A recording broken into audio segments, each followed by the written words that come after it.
Hi everyone, this is Jackie. We have today a very special guest, Michelle Shimohara, joining us to talk about her Freaky Friday experience. Welcome, Michelle. Thank you. Thank you for inviting me. I'm honored to be here.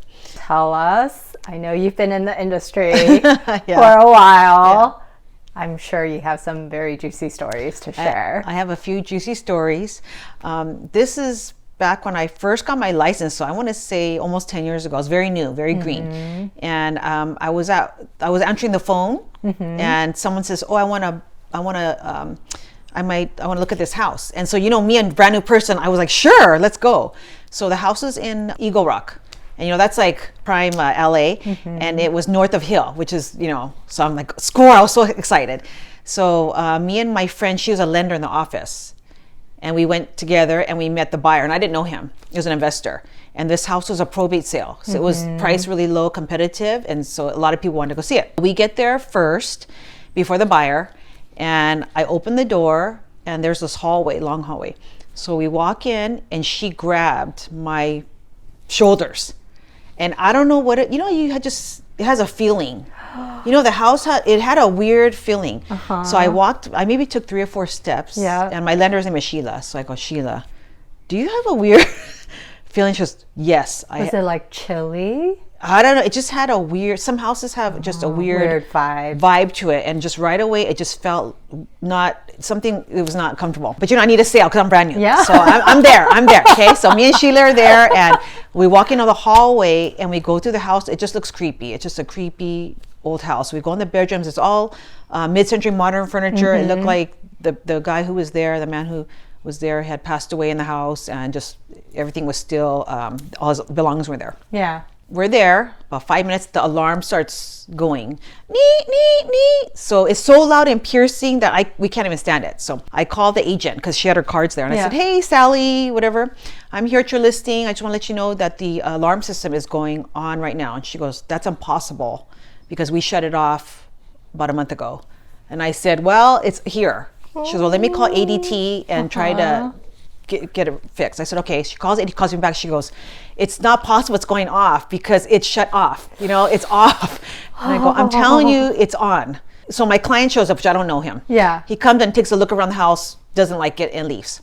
So we're trying to figure, we don't want to leave the house with the alarm, So I knew that's getting fixed. And so what happened was it triggered, when the ADT alarm went off, it triggered the fire department. Oh gosh. So here comes the the paramedics and the fire department. So I go outside, I'm like, "Oh no, it's a false alarm. This house is vacant." And they're like, "Oh, okay, no problem." So while we were looking outside, the garage door is going like this. Oh my God. And so the fireman's like, "You see the garage over there? I think the garage door is broken." And I said, "Oh my God, that's more freaky." One of the firemen jumps out and he goes, "Don't worry, on my side business, I am a garage installer." I said, "Okay, lucky day for us." We go in the house. He's outside working on the garage. So he comes in the house and he goes, "This is weird." He goes, "I cannot stop the door from opening and closing. I don't know what is going on." And so he goes, the only way to stop it is if I cut the power, the chain. There's like a chain that's pulling it up. Okay. Is it okay to do that? So Yeah. I have to call the listing agent, tell her what's going on. Is it okay if we cut the chain? She goes, "No problem, cut it." So he cut it and the garage closed. And that was the creepiest thing that's ever happened to me. Like creepy, yeah. Do you still show probate showings? Yes, I do. Yes, I do. Do you want to let the audience know what a probate listing actually is? Yes, a probate listing is when somebody passes away and they don't have a will or a trust. Because you're not here to speak for yourself, the court is your representative.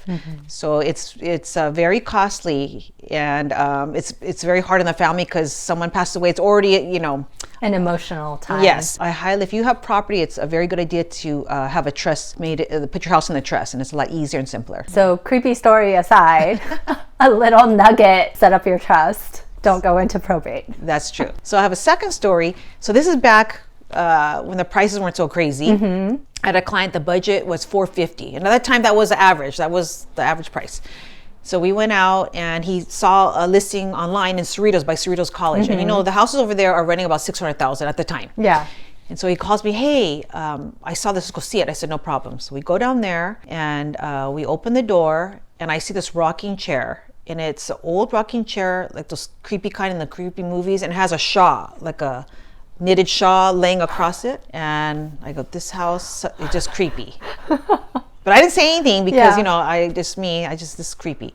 So I go in the house and I'm walking around and we go into the bedroom, and I don't know why, but I just felt very uncomfortable.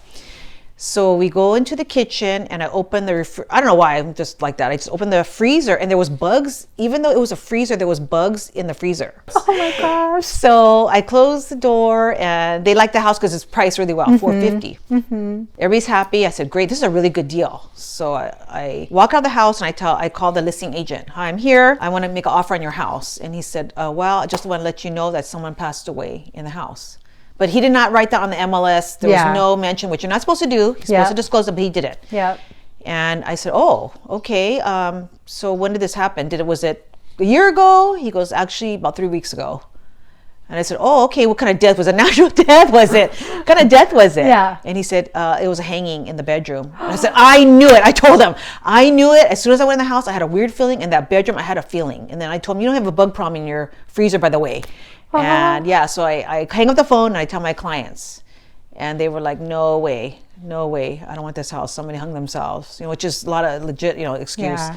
But yeah, it was priced really well. So remember, I learned when it's priced really well, there's a reason. There's a reason it's priced well. Another story about this other guy. I was showing a house, and this was during COVID, when you had to line up. It was like a movie theater, you have to kind of line up before the house goes on the market. So I show up the first my client, and we go into the house. It's vacant. It's a nice house. My clients love it. So we're there, and this guy, I usually lock the door behind me, but for whatever reason, I think because there was a line of people, I just didn't lock the door. Yeah.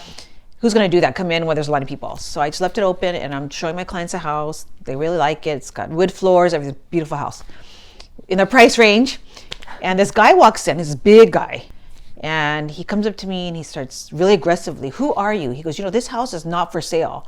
This is my family home, my mother's house, and I don't know who you are, but you need to leave. He's really aggressive. And I'm like, okay, well, there's a line out the door. I don't know what to tell you, mister, but there's your house has been on the market. Today's the first day. You need to call the listing agent outside. And he's like, well, I don't know who that is. And he just starts getting, more aggressive with me. So I give him my card, and he throws it like on the side, like, I don't care.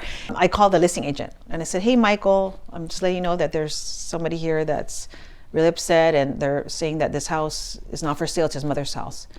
And he says, Michelle, I'm going to call the police. He goes, the lady that's selling this house is never married, never doesn't have any kids. He goes, hang up, I'm going to call the police right now. I said, okay. See ya. And so somehow I got him to go outside. I started walking out and I said, okay, we're all going to leave now. And I got him outside. So we get outside, and he ran down the street, and he lived about 3 houses down. And it just turns out he was a crazy guy.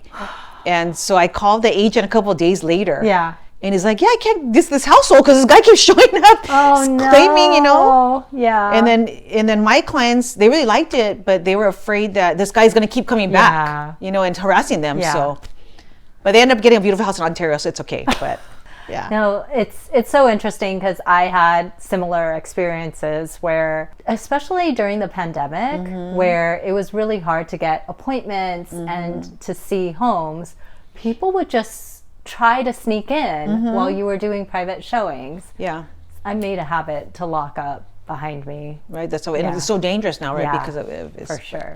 Yeah. I'm glad you're safe. I'm glad we're all safe. But yeah. Never a dull day in our industry. No, never. I mean, we learn through doing, and somehow there's always still more surprises. Yes. You think you've seen it all, but you haven't. No. That's true. Yeah. And that's what's great about our job, right? Yes. So we love our job. Yes. Thank you so much, Michelle. Thank you. Where can everybody find you on social? Instagram, I'm Michelle_Shimohara. And I have a Facebook, Michelle Masuda-Shimohara. And then my last one is a TikTok page as well. It's just Michelle Shimohara. Thank you. Thank you.